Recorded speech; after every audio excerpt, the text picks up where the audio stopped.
अस्सलाम वालेकुम, welcome back to our channel. तो आज हम लोग एक्सरसाइज 24.2 करने वाले हैं। तो चलिए हम स्टार्ट करते हैं।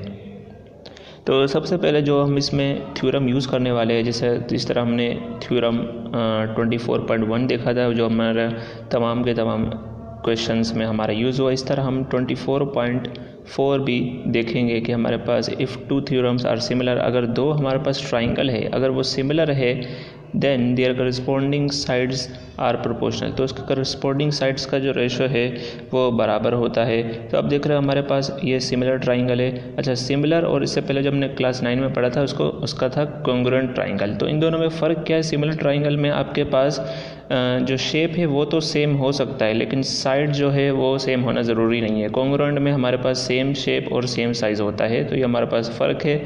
इसमें हमें करस्पॉन्डिंग साइड्स का रेशो प्रूफ करना है, तो हमने ये चीज़ लिखी हुई है। हम इसका सिर्फ प्रूफ नहीं देखने वाले, प्रूफ अगर आपको समझना हो आप यहाँ बुक से देख के समझ सकते हो, बहुत इजी सा प्रूफ है। अगर आपको ये समझ में आना है तो बता देना, हम इसका स्टेटमेंट यूज़ करेंगे जो हमारे पास ये जो इसका प्रूफ है, तो हम ये क्वेश्चंस में यूज़ करेंगे। तो क्वेश्चन 1 की तरफ बढ़ते हैं।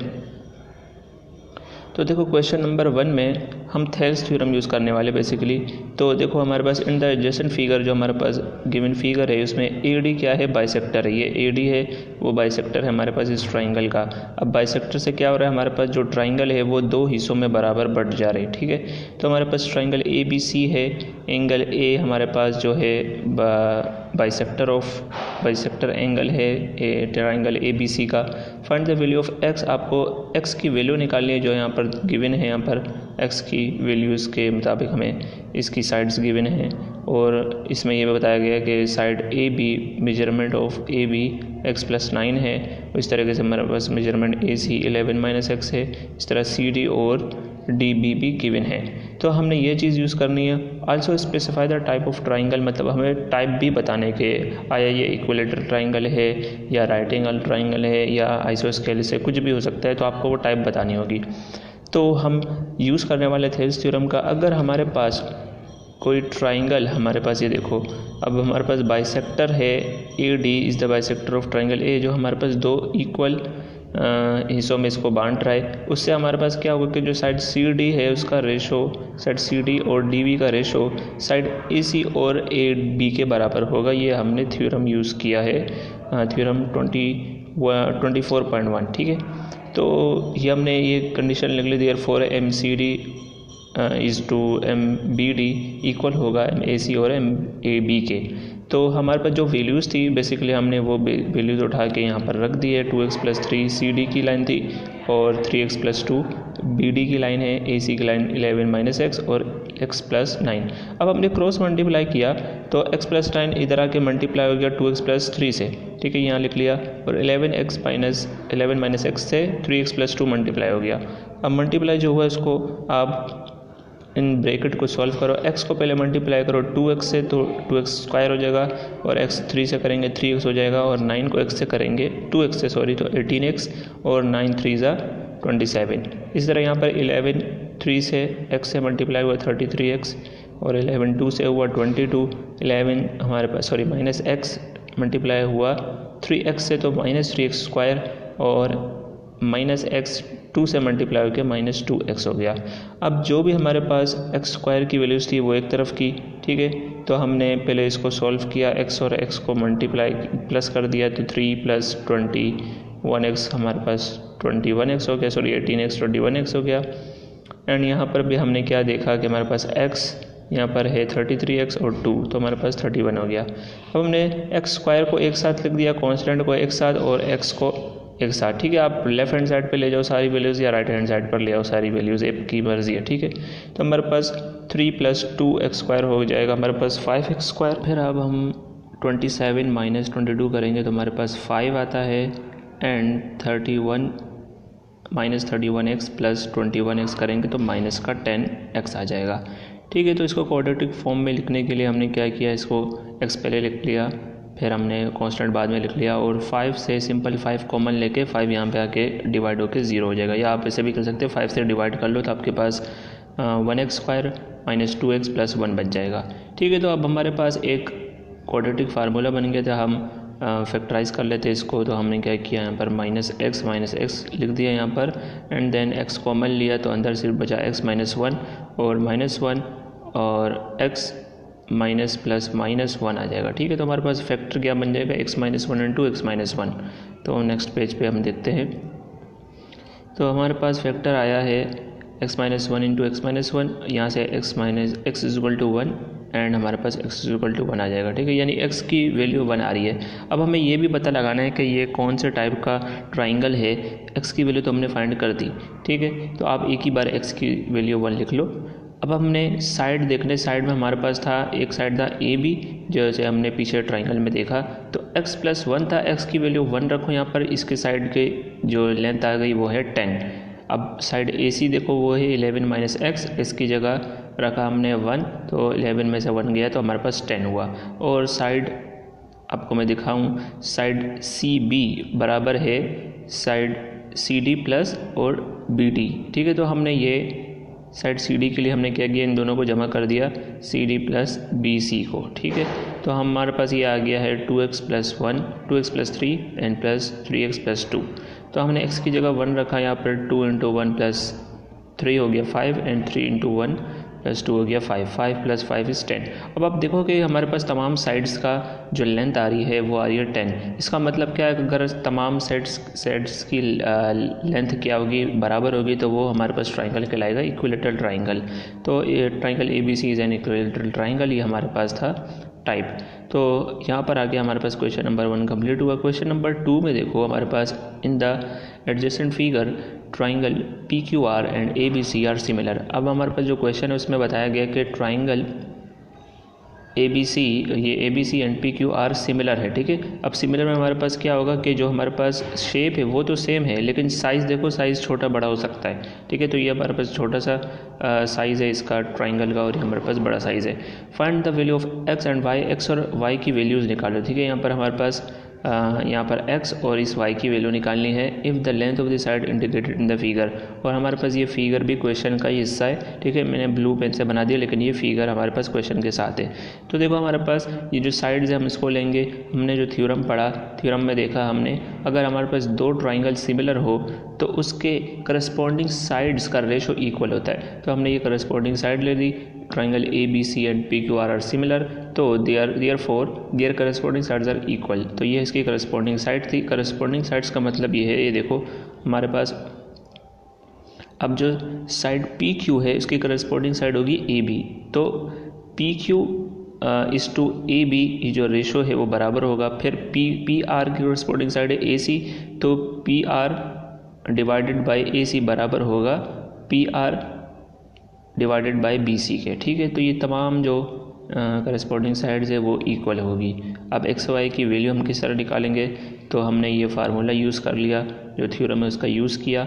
हमने देखा जो मेजरमेंट ए बी साइड है वो 3 के बराबर है, पी क्यू हमारे पास 9 के बराबर है, बी सी वाई है और ए सी एक्स है। इस तरह हमने सारे साइड्स यूजिंग गिवन मेजरमेंट, यानी जो भी हमारे पास गिवन फिगर में साइड्स गिवन थी वो हमने यहाँ पर पुट कर ली। अब हमें एक्स वाई के लिए क्या करना पड़ेगा, जो 3/9 जो कांस्टेंट है उसको एक बार y के साथ लिखना पड़ेगा और एक बार x के साथ। तो मैंने देखो 3/9 एक बार y के साथ लिखा और 3/9 एक बार x के साथ लिखा। क्यों लिखा, क्योंकि मुझे x और y की वैल्यूज़ चाहिए, इसलिए हम इस तरीके से इसको यूज़ करेंगे। अब देखो क्रॉस मल्टीप्लाई से ये 12 इधर आकर मल्टीप्लाई हुआ 3 से और 9 मल्टीप्लाई हुआ y से। ठीक है, और यहाँ पर 6 मल्टीप्लाई हुआ क्रॉस मल्टीप्लिकेशन से 3 के साथ ये रहा, और 9 मल्टीप्लाई हुआ x के साथ, वो लिख दिया हमने यहाँ पर 9x। तो यहाँ पर 12 इंटू 3 हो गया 36 और 9 यहाँ पर मल्टीप्लाई में था और इधर आकर डिवाइड में करेंगे तो y इक्वल टू 36/9 हो जाएगा। 9 1 ज़ा 9, 9 4 ज़ा 36 आ जाएगा। तो हमारे पास y की वैल्यू आ गई है 4। सेम हम इसी तरह यहाँ पर करेंगे, 3 6 ज़ा 18 और 9 यहाँ पर मल्टीप्लाई में, इधर आके इसके साथ डिवाइड हो जाएगा। ठीक है, 18 के साथ, तो 18 डिवाइड बाई 9 हो जाएगा, 9 1 ज़ा 9, 9 2 ज़ा 18, x की वैल्यू आ गई 2। तो हमारे पास y और x की वैल्यूज़ इस तरीके से आप फाइंड कर सकते हैं। तो बड़ा ही सिंपल क्वेश्चन है, आपको सिर्फ यूज़ करना है थ्योरम 24.4 का, जिसमें हमारे पास सिमिलर ट्राइंगल हो तो इसके करस्पॉन्डिंग साइड्स का रेशो जो है बराबर होता है। हम क्वेश्चन नंबर 3 पे जाते हैं। क्वेश्चन नंबर 3 हमारे पास है, let A1 and A2 be the area of this two similar triangle. हमारे पास दो सिमिलर ट्राइंगल गिवन है। A1 एरिया हमारे पास गिवन है 28 सेंटीमीटर स्क्वायर और A2 हमें फाइंड करना है। तो यहाँ पर लिखा हुआ है हमारे पास कि triangle ABC and PQR respectively as shown in the figure. A2 area हमें गिवन है A1 और फाइंड करना है A2। तो साथ ही साथ हमें एक साइड्स का लेंथ भी दिया हुआ है, एक साइड की लेंथ दी हुई है जिसमें हमारे पास AB यानी ये और उसके करस्पॉन्डिंग साइड जो है वो हमारे पास है PQ। ठीक है, तो इसके लिए हम एक फार्मूला यूज़ करेंगे जो कि आपके बुक में गिवन भी है, विच इज़ कि हमारे पास अगर दो सिमिलर ट्राइंगल हो और उसका एरिया का रेशो जो बराबर होता है उसके साइड्स करस्पॉन्डिंग साइड्स के रेशो के स्क्वायर के। ठीक है, तो हमारे पास एक साइड गिवन है, कोई भी एक साइड गिवन होगा उसका स्क्वायर ले लोगे और वो एरिया ऑफ ABC और रेशो होगा एरिया ऑफ PQR का। ठीक है, यानी दो हमारे पास ट्राइंगल के एरिया का रेशो और वो बराबर होगा उसके साइड्स के रेशो के स्क्वायर के। तो हमारे पास देखो एरिया ऑफ ABC गिवन था, यानी फर्स्ट जो हमारे पास ट्राइंगल था उसका 28 गिवन था एरिया, और हमारे पास जो एरिया मालूम करना था उसको मैंने x से ज़ाहिर कर दिया। ठीक है, A2 हमें नहीं पता या तो आप x की जगह A2 भी लिख सकते हो सिंपल। और मेजरमेंट AB लाइन सेगमेंट हमारे पास था 4x और उसका स्क्वायर था, ये फार्मूले का स्क्वायर है तो मैंने यहाँ पर स्क्वायर कर दिया। और मेजरमेंट PQ हमारे पास 2x था, उसका स्क्वायर ले लिया। अब क्या करो आप 28 डिवाइड बाई x, हमारे पास 4x का होल स्क्वायर लिया तो 16x स्क्वायर हो गया और 2x का होल स्क्वायर लिया तो हमारे पास 4x स्क्वायर हो गया। ठीक है, तो x स्क्वायर से x स्क्वायर कैंसिल कर लो सिंपल, हमारे पास आ जाएगा 28 डिवाइड बाई x और यहाँ पर 16 डिवाइड बाई 4। ठीक है, अब हम कर सकते हैं 4 1 4 4 2 8 से कैंसिल कर दो 16 को एंड हमारे पास बच जाएगा 4। यहाँ से x डिवाइड में इधर आके मल्टीप्लाई हो जाएगा और आप चाहो तो यहीं से आप कैंसिल कर दो 4 1 4 4 7 28। तो x की वैल्यू आ जाएगी 7, हमारे पास एरिया आ जाएगा A2 इक्वल है हमारे पास 7 सेंटीमीटर स्क्वायर के। ठीक है, तो सेंटीमीटर में था हमारे पास लेंथ, इसलिए हमारे पास सेंटीमीटर स्क्वायर आ जाएगा। तो दिस इज़ योर आंसर। अब क्वेश्चन नंबर 4 जो कि हमारे पास इसी से रिलेटेड है, यही हमारे पास फार्मूला यूज़ होगा, यही थ्योरम है हमारे पास। The ratio of corresponding side of two similar triangle, हमारे पास रेशो गिवन है दो करस्पॉन्डिंग साइड का जो है 2:x-5 एंड उसके एरिया का रेशो भी गिवन है। ठीक है, the ratio of their areas is 1:9, ये 1 हमारे पास एक का एरिया है और 9 दूसरे का।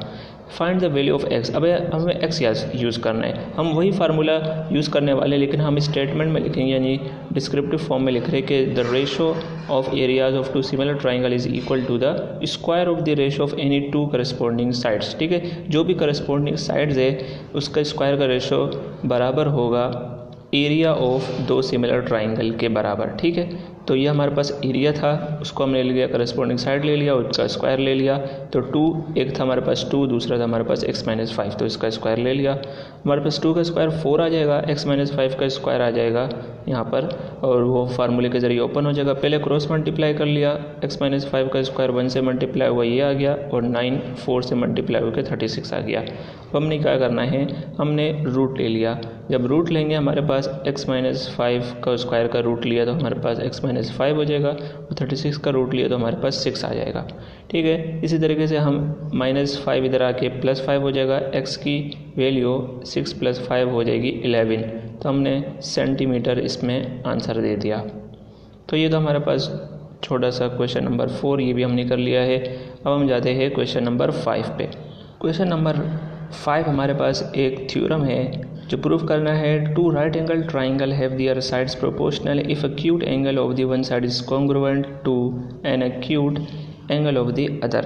तो हमें एक राइट एंगल ट्राइंगल दिए गए हैं, दो कॉन्ग्रुएंट ट्राइंगल। अब कॉन्ग्रुएंट ट्राइंगल में जैसे कि मैंने आपको बताया कि हमारे पास शेप तो सेम होगा लेकिन साइज़ भी सेम होगा, बिल्कुल सेम जैसे ये राइट एंगल ट्राइंगल है वैसे यही होगा।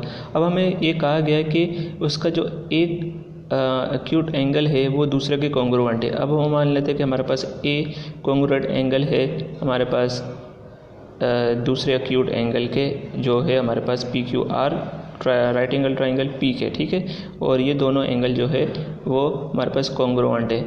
तो हमें प्रूफ क्या करना है कि उसका जो साइड्स जो उनके करस्पॉन्डिंग साइड्स है वो प्रोपोर्शनल होंगे और उसका जो एक एक्यूट एंगल जो सी है वो आर के इक्वल होगा।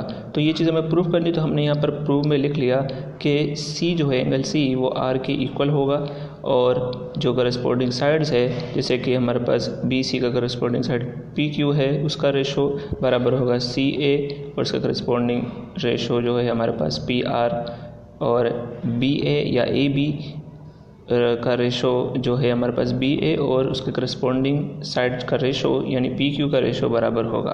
ठीक है, तो ये हमने सारे करस्पॉन्डिंग साइड्स का रेशो लिख लिया टू प्रूव, ये प्रूफ करना है। अब हमें गिवन क्या था, हमें दो ट्राइंगल गिवन थे, हमने गिवन में लिख लिया है ट्राइंगल ए बी सी और P Q are right angle triangle है। ठीक है, और ये भी बताया गया था कि एक्यूट एंगल ए बराबर है एक्यूट एंगल पी के। तो ठीक है, ये दोनों हमारे पास एक्यूट एंगल्स थे।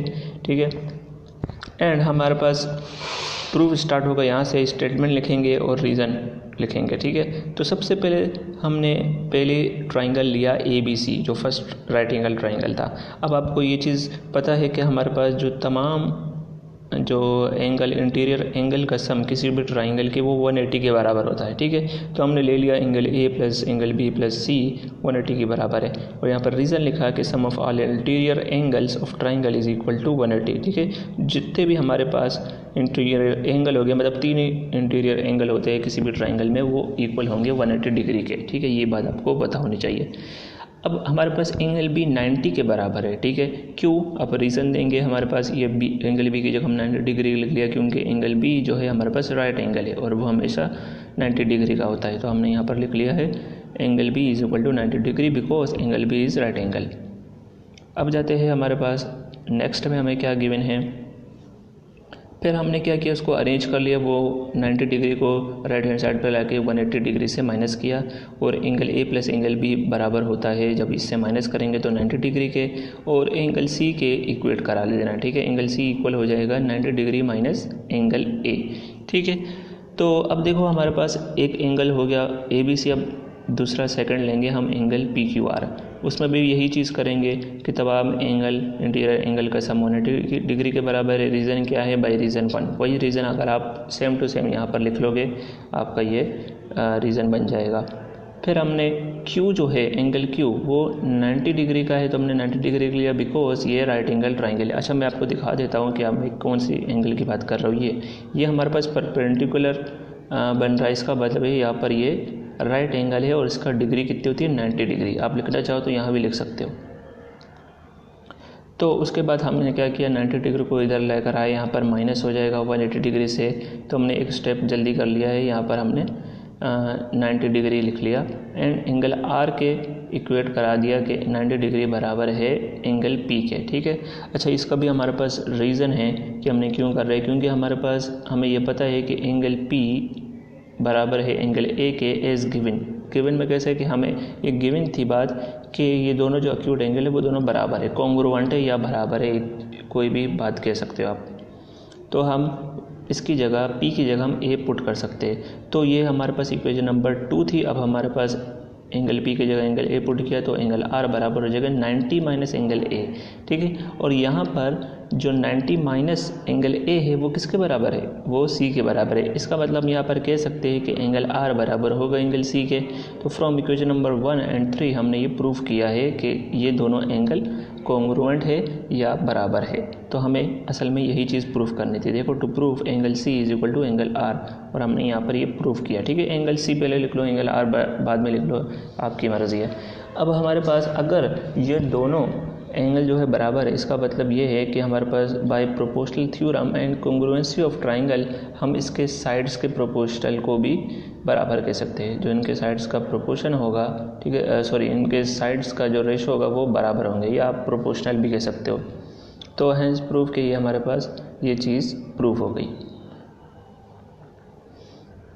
तो अब हमारे पास आता है क्वेश्चन नंबर 6। क्वेश्चन नंबर 6 हमारे पास है, in a right angle triangle the perpendicular, इसको परपेंडिकुलर का सिंबल है, drawn from the right angle to the hypotenuse. तो हमारे पास एक ट्राइंगल दिया हुआ है, राइट एंगल ट्राइंगल है, हमने एक परपेंडिकुलर ड्रॉ किया है एंगल बी से डी की तरफ, ठीक है। डी हमारे पास ये ए सी जो था हाइपोटेन्यूज है, हाइपोटेन्यूज की तरफ हमने परपेंडिकुलर ड्रॉ किया है, जो क्या कर रहा है, divide the triangle into two triangle, जो एक ट्राइंगल को दो बराबर हिस्सों में डिवाइड कर रहा है, यानी कि इसको angle B A B D को और एंगल बी सी डी में हमने डिवाइड कर दिया।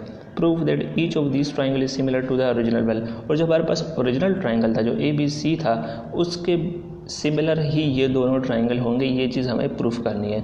तो हमने प्रूफ में क्या लिखा कि एंगल ए बी सी जो ओरिजिनल ट्राइंगल है वो सिमिलर होगा एंगल ए डी बी के और एंगल बी डी सी के।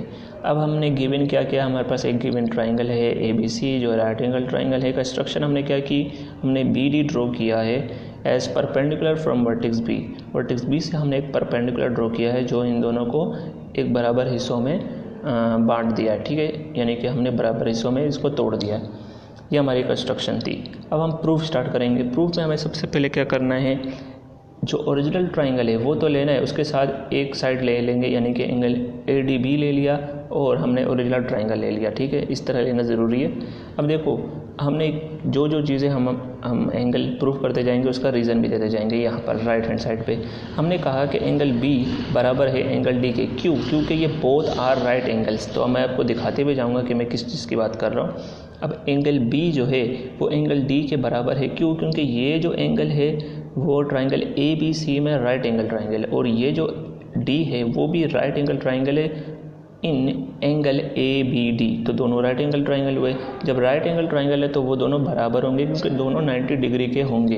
अब एंगल ए और एंगल ए दोनों बराबर है क्योंकि वो कॉमन एंगल है दोनों ही ट्राइंगल में, ठीक है।